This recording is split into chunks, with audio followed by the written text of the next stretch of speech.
The quiet does not arrive suddenly. It settles, thinning the air until even the insects seem to pause, as if something in the land has asked them to wait. In that hush, the lion lies stretched beneath the sun, his body angled slightly downhill where the earth has given way under his weight. His ribs rise and fall with effort, each breath shallow, uneven, barely disturbing the dust clinging to his coat. The heat presses down without mercy, and his tail remains still, no longer flicking at flies. Nothing in him resists the stillness anymore. A short distance away, the lioness moves in a wide, uncertain circle. She does not approach. Her steps are careful, measured, conserving what little strength remains. Hunger has narrowed her frame, hollowed the muscles along her shoulders, softened the power that once defined her movement. She stops often, lifting her head to test the air, ears turning slowly as if sound might return if she listens hard enough. When it does not, she lowers her head again and continues her slow orbit. The concern does not come from drama or noise. It comes from what is missing. There is no warning growl when birds land nearby. No sudden tension in the grass. The landscape feels paused, suspended between states. The sun climbs higher, and the lion's breathing becomes more visible than his presence. A subtle tremor through his chest that confirms life but offers no reassurance. The lioness watches him from where she stands. Her eyes remain open and fixed, but her body does not lean forward. Instinct tells her to stay alert, to guard space rather than close it. She lowers herself briefly to the ground, then rises again, unable to rest. A low sound escapes her throat, not a call, not a signal, just air moving past fatigue. It fades quickly, swallowed by the quiet. The lion shifts once, a small adjustment of his foreleg that scrapes softly against the soil. Dust lifts, then settles. The effort cost him more than it should. His head remains down, mane flattened against his neck, eyes closed or only barely open. It is hard to tell. Flies gather and scatter, landing where his skin no longer reacts. Time stretches in a way that makes measurement meaningless. Minutes feel long, then disappear. The lioness steps closer by a few paces, then stops again. She lowers her head, sniffing the ground, tracing his scent without touching him. Her ears flick backward at a distant sound that never fully forms. The world offers no clear direction. Somewhere beyond the edge of sight, grass moves in the wind, but here the air stays heavy. The lion's breath catches, then resumes, slower now, more deliberate. The lioness finally closes the distance enough to stand within reach. She does not nudge him. She simply stands, her shadow falling across his flank, offering shade without contact. A human voice, barely audible and carried from far away, breaks the silence only once. "Easy," it says, and then nothing more. The lion does not lift his head. The lioness does not turn. As the sun begins its slow descent, light softens across the plain. The heat loosens its grip, and the wind returns in small movements, bending the grass in quiet waves. The lion continues to breathe. The lioness remains beside him. The land exhales, waiting with them. Nothing resolves yet. The balance holds, fragile and unfinished, suspended between loss and endurance, as evening gathers without promise, offering only time, not answers, and the quiet continues to watch over them in the cooling air alone. As the hours lengthen, the truth of their condition settles into view. The lion's breathing grows slower, each rise of his ribs more pronounced, the skin along his flank drawn tight from hunger. His tongue no longer searches for moisture. The lioness bears the same marks of deprivation, her movements shortened, her pauses longer, her body angled always to keep the sun from his face when she can. They remain close now. When the heat peaks, she positions herself between him and the light, offering shade with her thinning frame. It is not deliberate strategy, only instinct shaped by bond. When flies gather too thickly, her tail lifts once, weakly, before falling again. He does not respond, but his breathing steadies for a time beneath her shadow.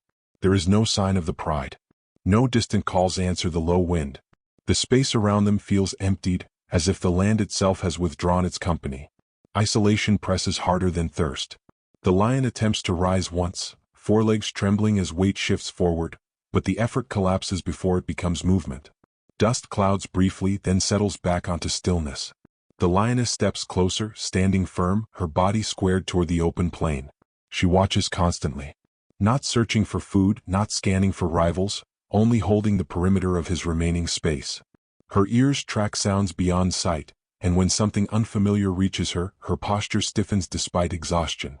Protection remains even when strength does not. Human presence arrives without announcement. No engines cut the air. No sudden motion disturbs the grass. The approach is slow, measured, shaped by distance and patience. Figures stop far enough away to remain part of the background rather than interruption. They observe first, allowing the animal's behavior to define the moment. The lion does not lift his head. The lioness notices. Her body angles subtly, weight shifting to her hind legs, readiness tempered by fatigue. She does not advance. She does not retreat. She holds. Water is placed quietly within reach, its surface trembling briefly before becoming still. No hands extend.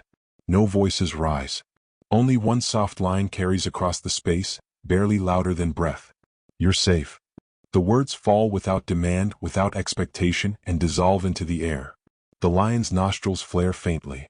His tongue moves once, tasting scent rather than liquid. It takes time for understanding to form.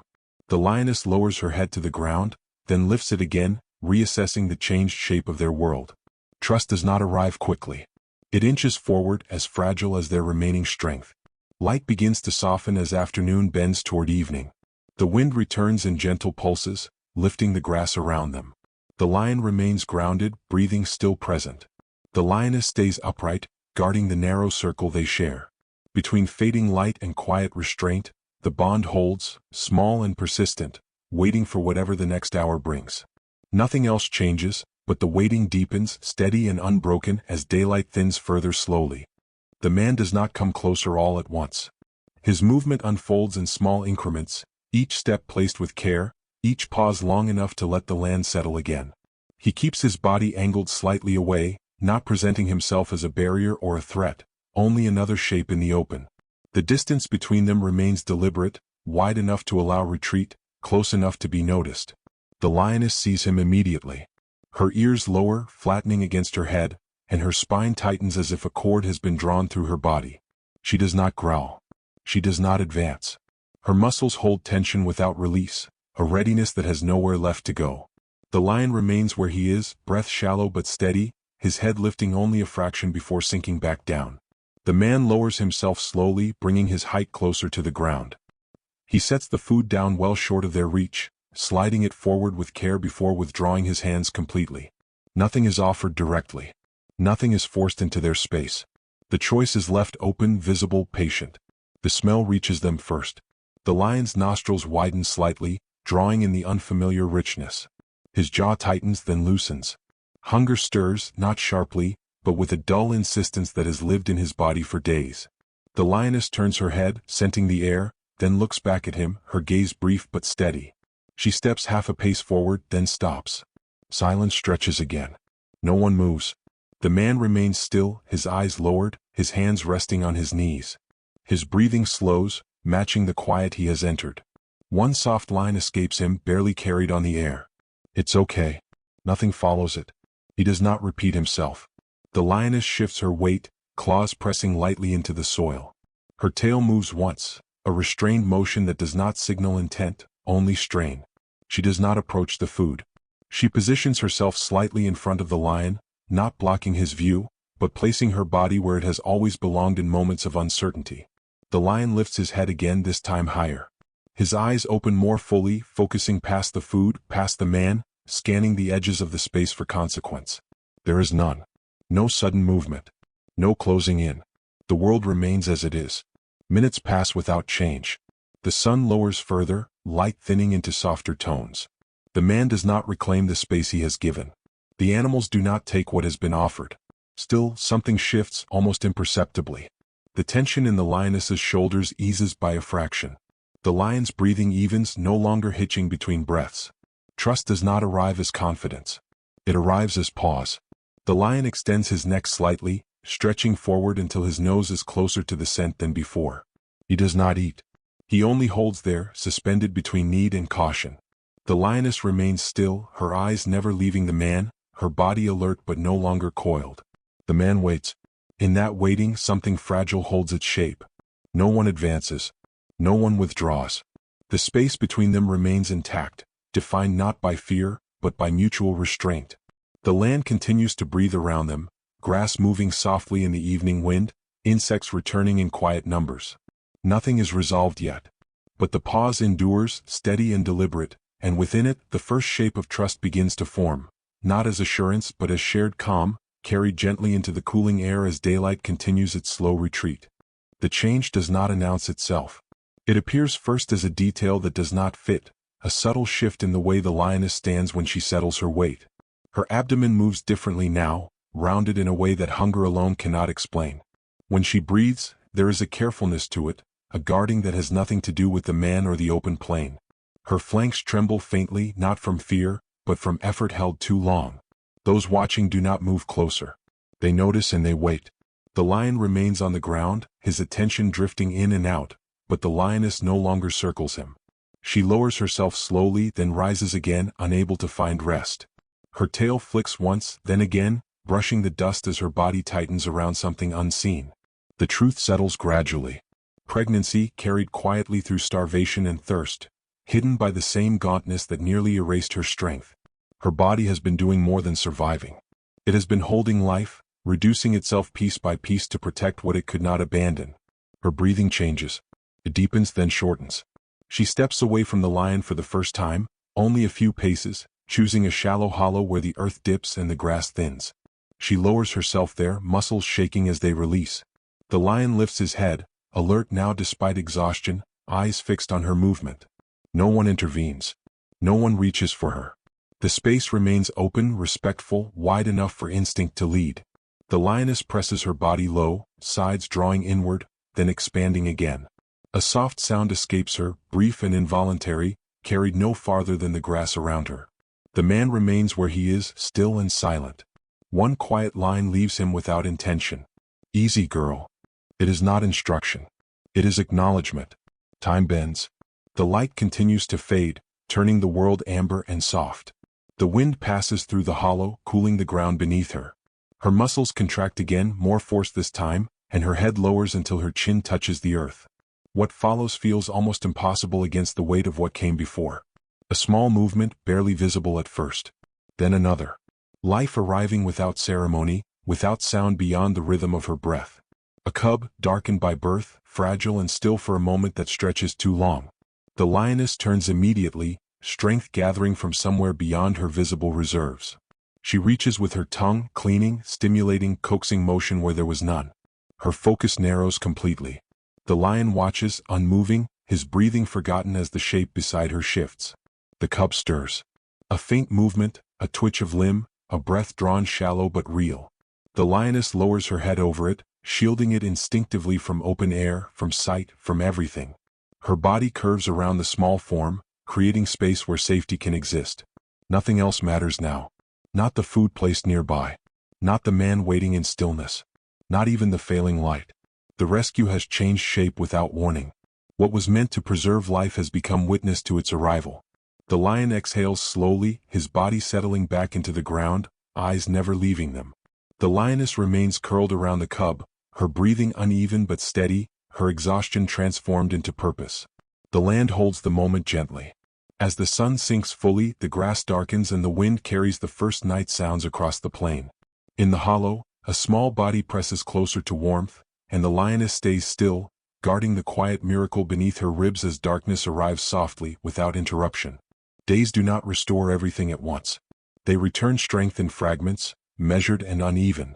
The lion rises first on the second morning, not fully, only lifting his chest from the ground and holding there until his breath steadies. His legs tremble beneath him, but they do not give way.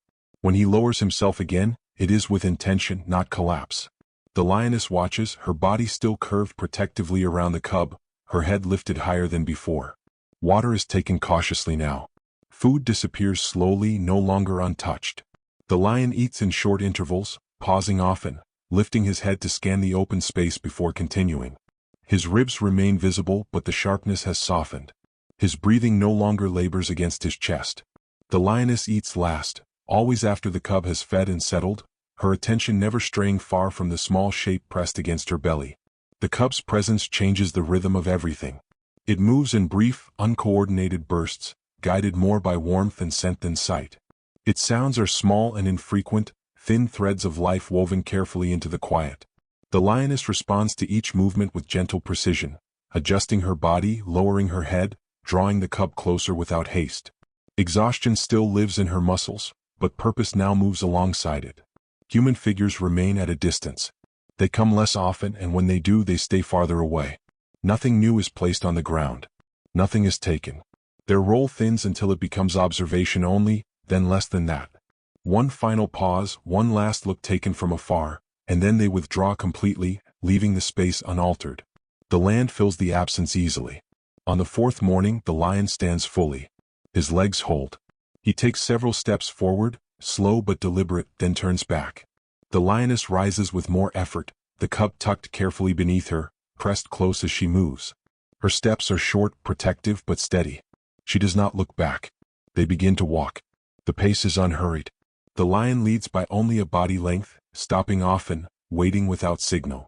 The lioness follows, the cub hidden against her underside, its small movements felt rather than seen. Grass brushes their legs.